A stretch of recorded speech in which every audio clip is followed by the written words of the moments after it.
Friends, आप सभी का स्वागत है मेरे YouTube चैनल पर कार्तिक बिरला BBA क्लासेस। तो इस YouTube चैनल पे आपको BBA फर्स्ट सेमेस्टर और सेकंड सेमेस्टर जो कि गुरु नानक देव यूनिवर्सिटी से हैं, वहाँ पे आपको जो सब्जेक्ट मैनेजरियल इकोनॉमिक्स है उनके नोट्स मिलेंगे।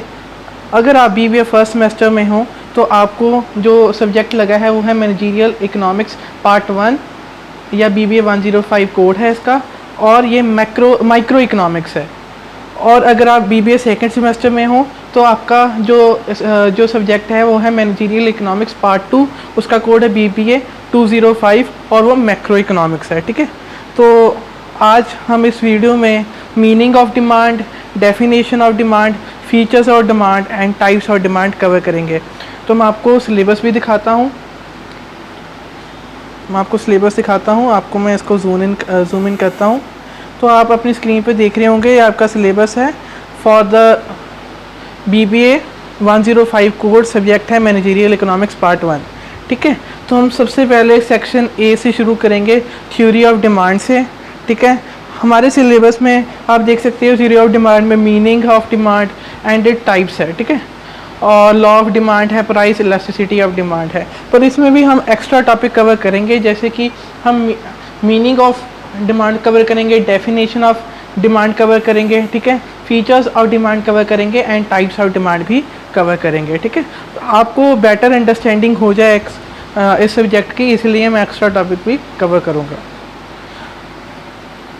आप 100% इन नोट्स के ऊपर विश्वास कर सकते हो और बहुत ही अच्छे मार्क्स अपने एग्ज़ाम्स में लेके आ सकते हो। ठीक है, जो ये नोट्स हैं MBA तक भी चलेंगे, बहुत ही बेस्ट नोट्स हैं जो आगे बढ़। तो आप देख रहे होंगे हमारे हैं डिमांड का मीनिंग, यही हमारे सिलेबस में है। ठीक है, तो मैं आपको थोड़ा सा अंडरस्टैंडिंग देने के लिए थोड़े से पॉइंट्स लिखे हैं, आपको अच्छी तरीके से स्टोरी बना के समझाऊंगा, आपको जल्दी से याद हो जाएगा। ठीक है, तो डिमांड में आप याद रखो, डिमांड किस चीज़ से बनती है? डिमांड बनती है डिज़ायर से, means to purchase it. Desire क्या होती है? अब डिज़ायर में आप लिख सकते हो विश। ठीक है, डिमांड किन चीज़ों से बनी होती है? डिज़ायर से बनी होती है, विश से बनी होती है। ठीक है, और क्या चीज़ों से बनी होती है? Means to purchase. इसमें आप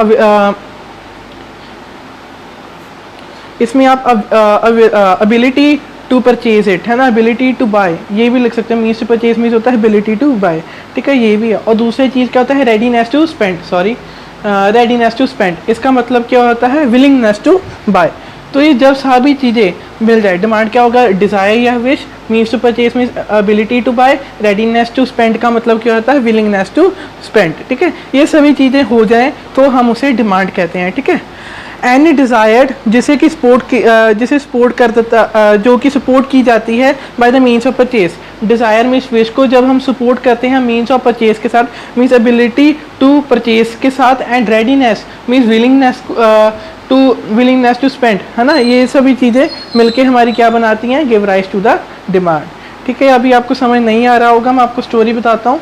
तो आप देख रहे होंगे अपनी स्क्रीन के सामने कि मैंने यहाँ पे आईफोन बनाया हुआ है। ठीक है, तो ये 3 पर्सन्स भी आपके सामने हैं। ठीक है, सपोज करो ये आईफोन है, इसकी कीमत है 1 लाख रुपया। ठीक है, 1 लाख रुपया ये है आईफोन, अगर न्यू लॉन्च हो गया। ठीक है, आईफोन 15 हम मानते हैं, ये आईफोन 15 है। ठीक है, तो इसका कीमत है 1 लाख रुपया। ठीक है, इसमें जो फर्स्ट पर्सन है उसका भी डिज़ायर है या विश है कि मैं ये फ़ोन लूँ। ठीक है, जो सेकंड पर्सन है उसकी भी विश है कि मैं ये फ़ोन लूँ, और जो थर्ड पर्सन है उसकी भी विश है कि मैं ये फ़ोन लूँ। ठीक है, और ये फर्स्ट पर्सन कह रहा है, सेकंड कह रहा है और थर्ड कह रहा है कि मुझे ये फ़ोन दो। तो दुकानदार कह रहा है पहले आप 1 लाख रुपया दे दो और आप फ़ोन ले जाओ। ठीक है, अब देखना रिएक्शन जो फर्स्ट पर्सन है। ठीक है, फर्स्ट पर्सन कहता है मैं इस फ़ोन का सपना ही देख सकता हूँ, मेरी सिर्फ विश ही है इस फ़ोन को ख़रीदने की, बस मेरी एबिलिटी नहीं है इसको ख़रीदने की, क्योंकि मेरी मंथली इनकम ही बहुत कम है।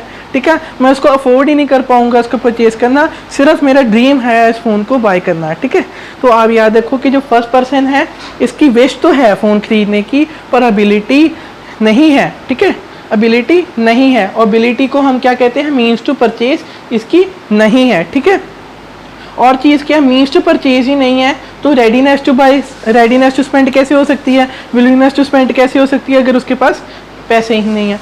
Second person. ठीक है, और ये सेकंड पर्सन है, ये तो अमीर है। ठीक है, ये अफोर्ड कर सकता है इस फ़ोन को, दुकानदार कह रहा है 1 लाख रुपया दो और मेरा फ़ोन ले जाओ। ये सेकंड पर्सन कहता है यार मैं फ़ोन लेने से अच्छा मैं कुछ और चीज़ पे ना स्पेंड कर दूँ, मैं फ़ोन नहीं लेता हूँ, मेरा मन तो था पर अब मैं फ़ोन पे नहीं स्पेंड करना चाहता हूँ, मैं अपने पैसे बचा लेता हूँ। ठीक है, ये क्या हो गया, इसके साथ विश तो थी फ़ोन खरीदने की पहली, ठीक है, अब और एबिलिटी भी थी। ठीक है, एबिलिटी का मीन्स क्या आता है, मीन्स टू परचेज इट।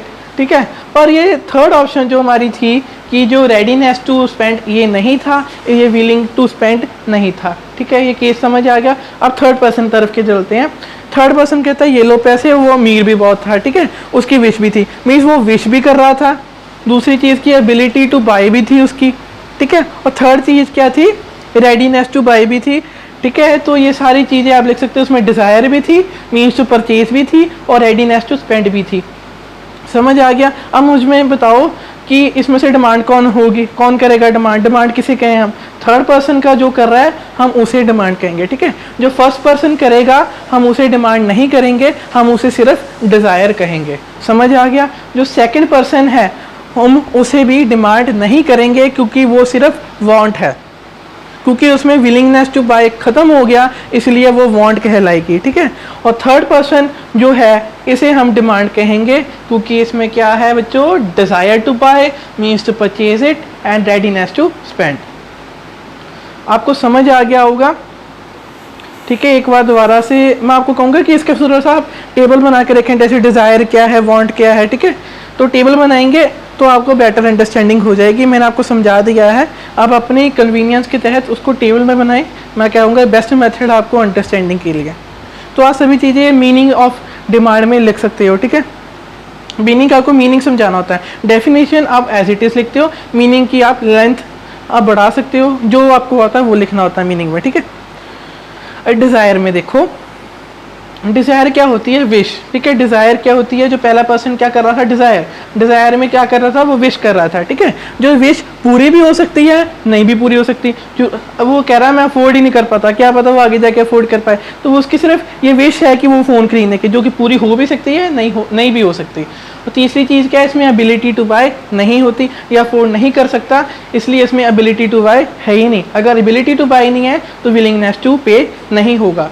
तो इसमें हम क्या लिखेंगे, इसमें जो फर्स्ट पर्सन है ये डिज़ायर कर रहा है, ये सिर्फ है ना, ये क्या है, डिज़ायर का मतलब क्या है, विश कर रहा है, जो कि पूरी हो भी सकती है, नहीं भी हो सकती। इसमें एबिलिटी टू बाय नहीं होती और ना ही विलिंगनेस टू बाय होती है।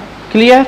चलो, वांट, वांट में हम क्या लिखेंगे, वांट क्या होता है, ये सफिशिएंट रिसोर्सेज होते हैं। जो desire with sufficient resources, desire ही होती है, और यहाँ पे हमारे पास सफिशिएंट रिसोर्सेज नहीं थे और सफिशिएंट रिसोर्सेज बंदे के पास आ गए।